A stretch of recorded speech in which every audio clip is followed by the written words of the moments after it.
Assalamualaikum dan salam sejahtera. Saya Syafira Jafri, bernomor metrik BA 19161011. Saya akan membentangkan tentang pengenalan. Secara umumnya, tujuan campur tangan kuasa besar Eropah ke atas tanah Melayu ini adalah bertujuan untuk menguasai kekayaan hasil bumi yang secara semula jadi ada di Malaysia. Pada abad ke-19 merupakan titik tolak penting dalam sejarah tanah Melayu yang bukan sahaja mengalami perubahan politik tetapi juga perubahan sosial dan ekonomi. Perkembangan perusahaan perlombongan biji timah dan getah pada lewat abad ke-19 dan awal abad ke-20 telah mendorong British mengusahakan perlombongan biji timah dan penanaman getah secara besar-besaran. Proses kemasukan buruh asing dari China dan India jelas berlaku pada abad ke-19 apabila kerajaan British berusaha membawa masuk golongan buruh Cina dan India untuk bekerja di dalam beberapa sektor yang tidak begitu mendapat sambutan daripada penduduk pribumi itu sendiri. Setiap kaum mempunyai fungsi-fungsi ekonomi yang tersendiri, kemudian diikuti dengan bagaimana cara kemasukan, kesan kemasukan, serta sumbangan buruh-buruh asing ini dari aspek politik, ekonomi, dan sosial. Assalamualaikum dan salam sejahtera. Saya Nur Syafika binti Aran, nomor metrik BS 19110627. Hari ini saya akan membentangkan tentang faktor kemasukan buruh Cina ke Malaysia. Kemasukan buruh Cina ke Malaysia adalah disebabkan oleh beberapa faktor penolak. Antaranya ialah bencana alam. Kedatangan serta perpindahan buruh Cina ke Malaysia ketika sebelum merdeka adalah disebabkan oleh masalah ekonomi yang dialami oleh negara mereka akibat daripada bencana alam seperti banjir. Bencana alam yang dialami oleh tanah besar Cina ini telah menyebabkan sebahagian besar daripada pertanian yang merupakan sumber ekonomi utama China musnah. Pada tahun 1850-an juga, negara China juga telah mengalami pelbagai jenis bencana alam seperti kemarau yang berlaku di wilayah Hunan utara China serta banjir di selatan China berdekatan dengan Sungai Wangho. Hal ini demikiannya secara drastik telah menyebabkan masyarakat China yang mengamalkan sistem ekonomi berorientasikan pertanian terpaksa menghadapi masalah kebuluran serta krisis ekonomi. Faktor penolak yang kedua pula adalah masalah pengangguran. Pertambahan penduduk secara mendadak yang berlaku di China menyebabkan peluang pekerjaan sama ada dalam bidang profesional ataupun tidak menjadi sukar untuk diperoleh ketika itu. Tambahan pula, negara China telah menerima kemasukan orang barat yang mana menyebabkan industri tempatan mereka menjadi merosot. Perkara ini terjadi demikian kerana kemasukan barangan barat dengan banyak dan murah menjadi penyebab kepada kemerosotan penjualan barangan tempatan atau dalam situasi lainnya barangan tempatan tidak laku. Faktor penolak yang seterusnya pula adalah dasar kerajaan Manchu. Dasar kerajaan Manchu ini telah menyebabkan 60 hingga 90% daripada golongan petani kehilangan tanah mereka. Hal ini berlaku adalah kerana dasar kerajaan Manchu mengenakan cukai yang sangat tinggi untuk menampung kos perbelanjaan pentadbiran yang semakin bertambah pada waktu itu sehingga membebankan lagi rakyat Cina yang sudah cukup terbeban akibat daripada masalah-masalah lain seperti bencana alam tersebut. Justru itu, para petani yang sebelum ini terbeban dengan bencana alam tidak mampu membayar cukai sehingga memaksa mereka untuk menjual tanah bagi membayar cukai tersebut. Faktor penolak yang terakhir adalah ketidakstabilan politik Manchu. Pada pertengahan abad ke-19, politik negara China pada masa itu diperintah oleh dinasti Manchu menjadi tidak stabil akibat daripada Perang Candu Pertama dan Perang Candu Kedua. Kelemahan yang ditunjukkan oleh dinasti Manchu ketika Perang Candu tersebut menyebabkan orang Cina daripada wilayah Guangdong dan Guangxi bertindak untuk menggulungkan dinasti Manchu. Terdapat satu pemberontakan yang terkenal iaitu pemberontakan Taiping berlaku sekitar 1850-an dan 1864 yang dipimpin oleh Hong Xiuquan. Pemberontakan Taiping ini adalah bertujuan untuk menggulingkan dinasti Manchu namun gagal. Mereka yang terlibat dengan pemberontakan tersebut telah diburu oleh kerajaan dan demikian mengelakkan daripada dihukum, mereka nekat untuk melarikan diri ke negara lain. Assalamualaikum, saya Farah Nur Fadila binti Amran, nombor metrik BA 19110692. Seterusnya, saya akan membincangkan faktor penarik bagi kemasukan buruh Cina ke Tanah Melayu. Faktor yang pertama adalah keperluan buruh. Peluang ekonomi yang luas di Tanah Melayu telah menyebabkan negara ini mengalami kekurangan tenaga buruh dari kalangan rakyat tempatan. Oleh sebab itu, pihak British telah membawa masuk buruh dari China untuk memenuhi pekerjaan di pelbagai sektor seperti perniagaan, pertanian, perlombongan, perladangan, dan sebagainya. Bagi memastikan rakyat China datang ke Tanah Melayu, pihak British telah memberikan mereka galakan seperti kemudahan subsidi tambang, jaminan keselamatan, dan sebagainya. Penarik yang kedua adalah peluang pekerjaan. Umum mengetahui bahawa negeri-negeri di selatan China mempunyai kepadatan penduduk yang ramai dan sering terlibat dengan bencana alam seperti kebeluran dan banjir besar. Keadaan ini telah menyebabkan ramai daripada mereka telah kehilangan sumber pendapatan dan pekerjaan. Oleh itu, mereka telah mengambil keputusan untuk berhijrah ke Tanah Melayu untuk bekerja bagi memenuhi keperluan mereka. Keadaan ini telah menyebabkan pihak British melaksanakan dasar pecah dan perintah bagi mengasingkan ketiga-tiga kaum yang ada di Tanah Melayu, iaitu kaum Cina, kaum Melayu dan kaum India. Pihak British melaksanakan perintah ini adalah untuk mengelakkan ketiga-tiga kaum ini bergabung menentang mereka. Dengan pelaksanaan dasar ini juga, kaum Cina ditempatkan di kawasan perlombongan dan bandar-bandar bagi melakukan pekerjaan melombong biji timah. Orang Melayu ditempatkan di kawasan pedalaman dan perkampungan bagi melakukan pekerjaan perikanan dan pertanian, manakala orang India pula ditempatkan di kawasan peladangan bagi melakukan pekerjaan di ladang getah.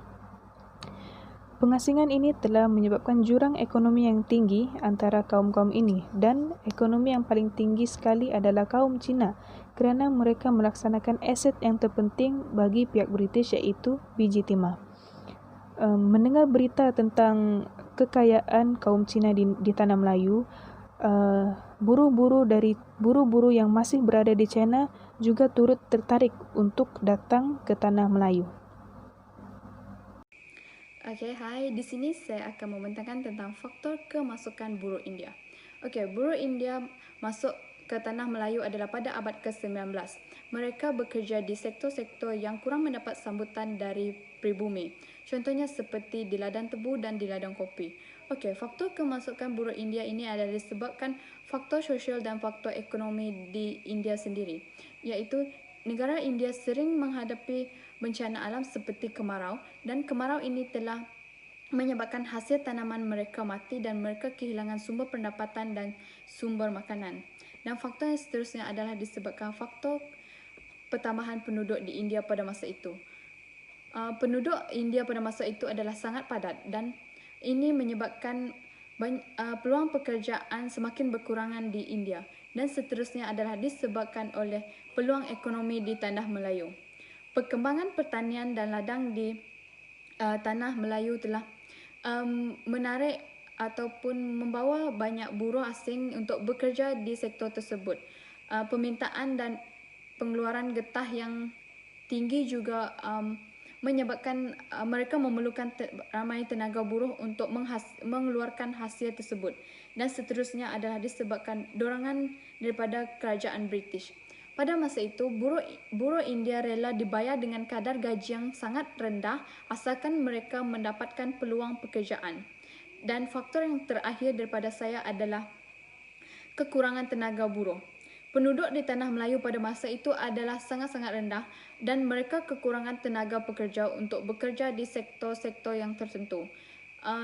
Tambahan pula, Melayu dan Cina pada masa itu mereka tidak berminat untuk bekerja di ladang-ladang. Oleh itu, pihak British telah mengambil keputusan untuk mengambil ataupun membawa buruh asing masuk ke Tanah Melayu dan bekerja sebagai buruh. Terima kasih. Itu saja daripada saya. Assalamualaikum warahmatullahi wabarakatuh. Nama saya Nurul Hafizah binti Kamul, nomor metrik BS 19110771.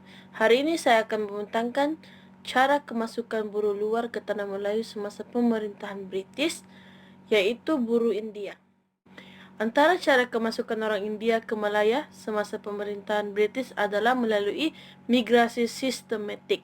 Pada tahun 1786, buruh India telah ke Malaya dengan pembukaan pejabat koloni British di Pulau Pinang.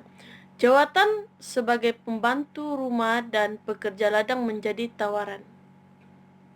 Hal ini kerana permintaan banyak tenaga pekerja menyebabkan orang India menjadi tawaran utama untuk bekerja di Malaya, dan pada abad ke-18 orang India digelarkan sebagai kuli disebabkan pada ketika itu anggaran pekerja India di Pulau Pinang semakin meningkat selepas pembukaan Singapura pada tahun 1819. Penambahan bilangan pekerja semakin meningkat disebabkan oleh banyak pekerjaan yang memerlukan tenaga yang banyak untuk memasarkan barangan pertanian dan untuk diekspor. Sebagai contoh, rempah, getah dan juga kopi yang mula ditanam pada tahun 1830-an hingga 1870-an. Jelaslah bahawa kemasukan buruh India ke Malaya adalah disebabkan oleh migrasi sistematik dan juga dipengaruhi oleh pengambilan pekerja. Selain itu, kasta menghalau kaum India ke Malaya merupakan faktor berlakunya kemasukan buruh India ke Malaya semasa pemerintahan British. Selain itu, kasta menghalau kaum India ke Malaya merupakan faktor berlakunya kemasukan buruh India ke Malaya semasa pemerintahan British. Pada pandangan British, orang India kawasan selatan merupakan kumpulan pekerja yang baik dan kumpulan ini juga merupakan kumpulan yang mudah diuruskan. Oleh hal demikian, berlakunya pengusiran kaum India berkasta rendah daripada kasta Paria, Palas, Padyachi dan Gondah ke kawasan setinggan selatan India disebabkan oleh penghinaan yang dilakukan oleh mereka terhadap golongan Brahmin, yaitu golongan yang mempunyai tanggung jawab dalam menyebarkan dan menyimpan ilmu agama Hindu. Selepas berlakunya pengusiran terhadap golongan kasta, mereka telah membuat satu kumpulan pekerjaan buruh yang terbesar di Madras.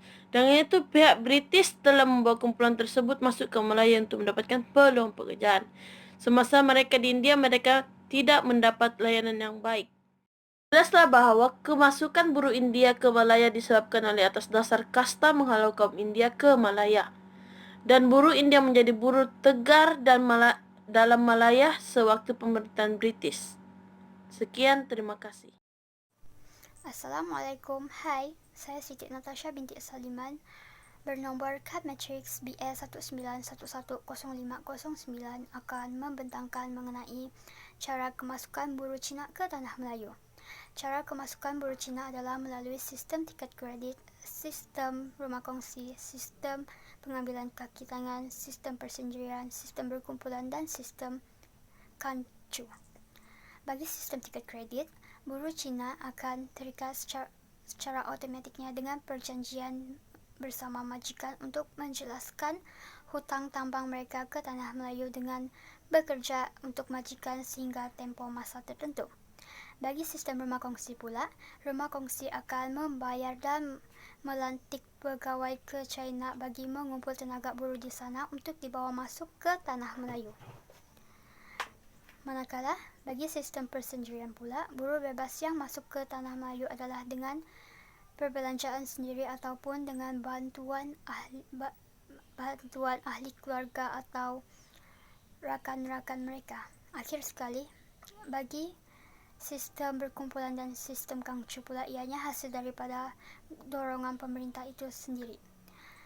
Sebagai contoh, bagi sistem kangcu, ianya telah diamalkan di Johor oleh Temenggung Ibrahim sebagai galakan untuk orang-orang Cina berpindah dan menetap di Johor. Mereka juga digalakkan untuk membuka estet dan ladang-ladang seperti lada, gambir dan sebagainya. Manakala bagi sistem berkumpulan pula, ianya bermula di Sarawak. Charles Brooke melalui syarikatnya telah membawa masuk sekumpulan orang Cina ke Sarawak. Sekian, terima kasih. Assalamualaikum warahmatullahi wabarakatuh dan salam sejahtera. Nama saya Nur Fatihah binti Muhammad Aiman Jahya, nomor matriks BS 19110447. Saya akan membentangkan mengenai cara kemasukan buruh India ke Tanah Melayu semasa pentadbiran British. Kemasukan buruh asing ke Tanah Melayu semasa pentadbiran British telah membawa kepada perubahan yang ketara terhadap sosioekonomi Tanah Melayu. Sistem kemasukan buruh asing seperti buruh India adalah berbeza dengan sistem kemasukan yang digunakan untuk merekrut buruh Cina ke Tanah Melayu. Tetapi terdapat juga beberapa sistem yang digunakan untuk menarik buruh India dan Cina adalah sama. Sistem kontrak adalah salah satu sistem yang digunakan untuk merekrut buruh India masuk ke Tanah Melayu. Sistem ini merupakan satu sistem di mana seorang majikan secara tidak langsung akan menghubungi seorang ejen yang berada di India. Keadaan ini bertujuan untuk memudahkan majikan mencari buruh India untuk bekerja sekaligus dibawa masuk ke Tanah Melayu. Melalui sistem ini, buruh India yang bersetuju untuk bekerja di Tanah Melayu secara tidak langsung akan dibawa masuk tanpa dikenakan kadar bayaran. Hal ini dikatakan demikian kerana kos sepanjang perjalanan buruh India ke Tanah Melayu akan ditanggung oleh majikan yang menginginkan untuk mereka bekerja dan akan menandatangani satu kontrak perjanjian apabila tiba di Tanah Melayu. Namun begitu, mereka akan membayar balik jumlah kos perjalanan kepada majikan melalui gaji yang mereka perolehi sepanjang perkhidmatan mereka di Tanah Melayu. Seterusnya, buruh asing yang dibawa masuk ke Tanah Melayu adalah melalui sistem Kangani. Sistem Kangani merupakan satu sistem yang hampir sama dengan sistem buruh kontrak. Tetapi yang membezakan kedua-dua sistem ini adalah cara memperoleh buruh asing.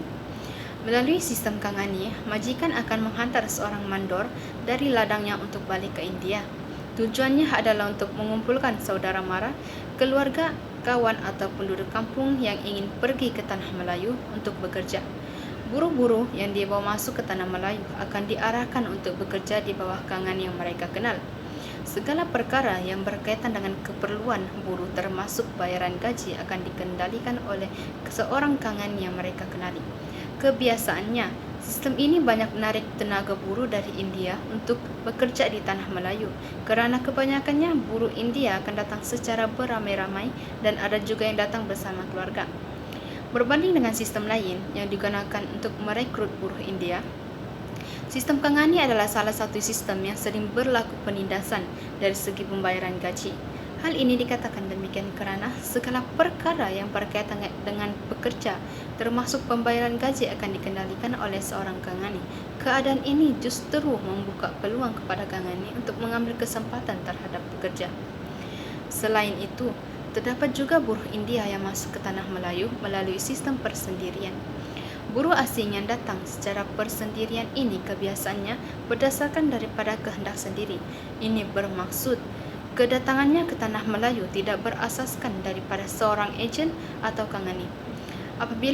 Apabila buruh India tiba di Tanah Melayu, mereka akan mencari pekerjaan sendiri tanpa pertolongan daripada orang lain. Kedatangan buruh asing secara persendirian adalah tidak ramai kerana kebanyakan daripada mereka mengalami faktor ekonomi yang tidak baik atau yang lebih dikenali sebagai faktor kemiskinan. Sekian, terima kasih. Rekrut buruh India. Sistem Kangani adalah salah satu sistem yang sering berlaku penindasan dari segi pembayaran gaji. Hal ini dikatakan demikian kerana segala perkara yang berkaitan dengan pekerja, termasuk pembayaran gaji akan dikendalikan oleh seorang Kangani.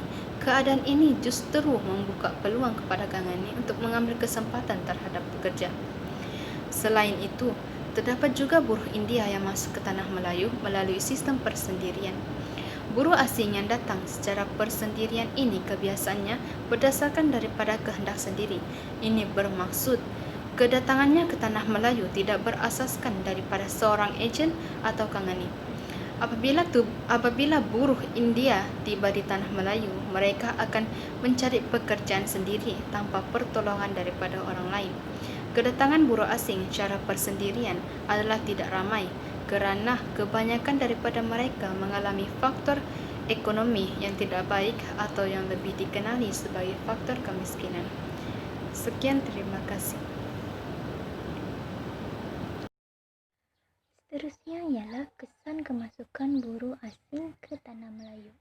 Okey, kesan yang pertama ialah hak bersuara dalam kalangan orang Cina.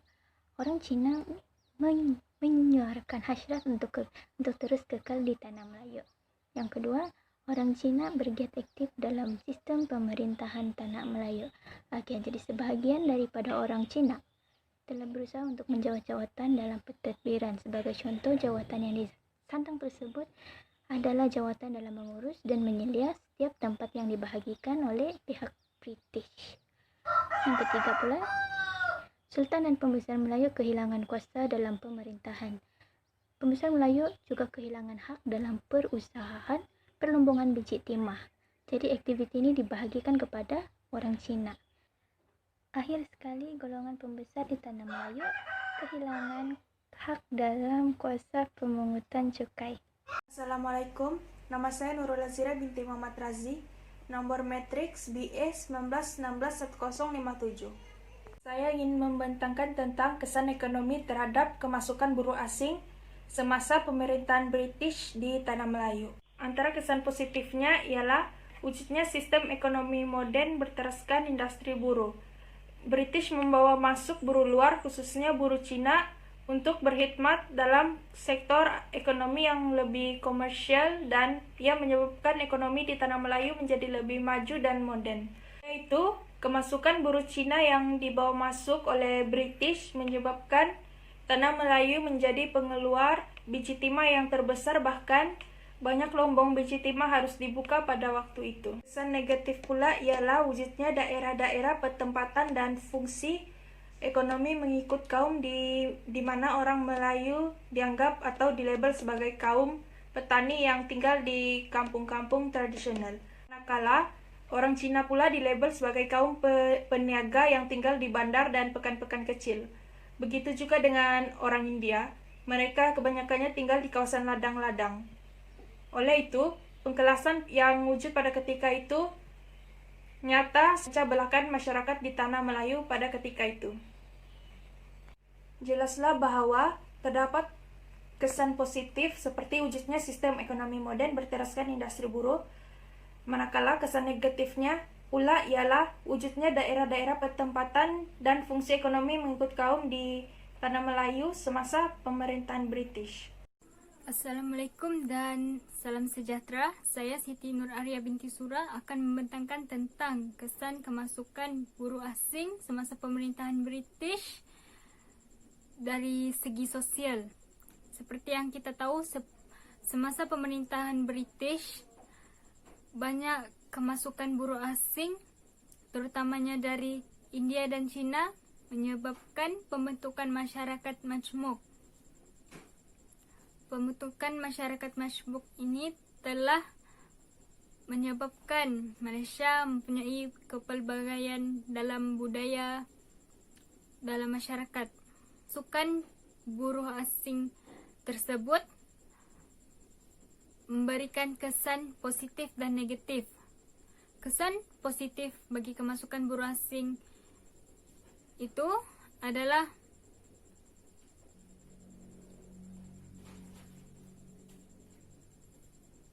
apabila buruh asing masuk ke Malaysia, terjadinya kepelbagaian dalam budaya seperti kawin campur, menjadikan budaya baru dan kemunculan suku kaum baru. Kesan negatif dari kemasukan buruh pula adalah budaya yang dibudayakan oleh masyarakat dari negara mereka dibawa masuk ke Malaysia, seperti budaya keganasan. Itu saja dari saya. Sekian, terima kasih. Kesimpulannya, setelah kemasukan buruh Cina dan India pada abad ke-19 yang disebabkan oleh faktor penolak dan faktor penarik, bermulalah proses pembentukan masyarakat majmuk yang berbilang kaum di Malaysia. Kedatangan imigran Cina, India, dan imigran lain ke Tanah Melayu juga telah membentuk satu masyarakat majmuk serta organisasi sosial dan budaya yang berbeza. Justru itu, wujud masyarakat yang berlainan kaum, ras, etnik, dan bangsa lain di Malaysia. Datangnya buruh-buruh asing ini menjadikan Malaysia sebuah negara yang kaya dengan budaya, adat resam, bahasa, latar belakang kebudayaan yang berlainan. Sekian, itu sahaja daripada kami.